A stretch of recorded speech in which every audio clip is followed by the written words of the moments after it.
So, like, this whole patriarchy thing, I think you have no idea how pernicious and dangerous it is. Well, no, I don't. I really don't. Go on. Throughout history have fundamentally cooperated to push back against the absolute catastrophe of existence. A terrible death rate, the probability of chronic starvation, early death, disease, the difficulty of raising children with all the death that was associated with that, and to look backwards in time and say, well, basically what happened was men took the upper hand and persecuted women in this tyrannical patriarchy. It's absolutely dreadful misreading of history. It's a terrible thing to teach young women, and it's a horrible thing to inflict upon men. I mean, I absolutely disagree with you. I think that's like saying slavery in the US was actually, most people cooperated. Well, no, you didn't. You had a system where one set of people owned another set of people. And until women got full legal rights, they could own property for themselves, they could work. Essentially, they were owned. They were first owned by their fathers and then by their husbands. Status to the domination by men. Yeah. You already said that you thought that what emancipated women primarily in the 20th century was technological revolution. No, not primarily, but that's one of two. I think that's two things. Not primarily, eh? No, you don't think the pill was a primary force in the emancipation of women? I think or the invention of tampons, let's say, or the provision of proper sanitary facilities, toilets, and that sort of thing.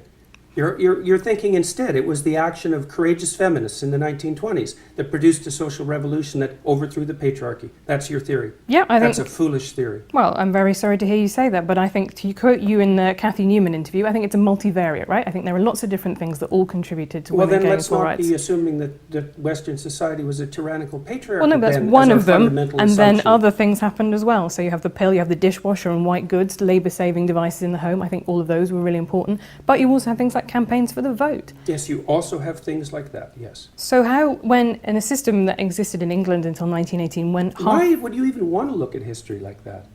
Like, what's your goal?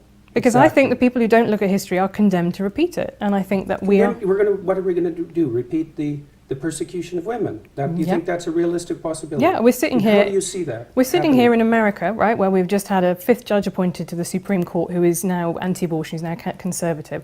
I think that abortion rights are absolutely fundamental to women being able to function as full humans in society, and I think that is now under threat in America. I think it is extremely smug and complacent to think civilization has peaked, it's all upwards from here. Yeah, well, good luck with that, I suppose. It's a living. Like, there are lots of people who agree with me. There are lots of people clearly who agree with you. There are just a lot of people, I would say, who are coming to listen to what I say because they're sick and tired of having their desire to move forward in the world and to achieve something and to take their place as adult males, let's say, who are under the weight of accusations that their ambition and forthrightness is a manifestation of something that's fundamentally tyrannical. They're not happy with that.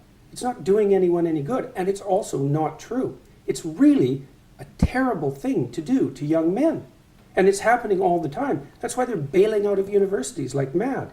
There won't be a man left in the social sciences in 10 years in the universities, and it's no bloody wonder. It's an unhospitable place, and it's unhospitable precisely because of this doctrine. Said that throughout history, the fundamental relationship between men and women was one of power, essentially slavery. It's like, fine, believe it if you want. It's not going to do your relationships any good, I can tell you that. So. Okay, well, we'll see how that one goes.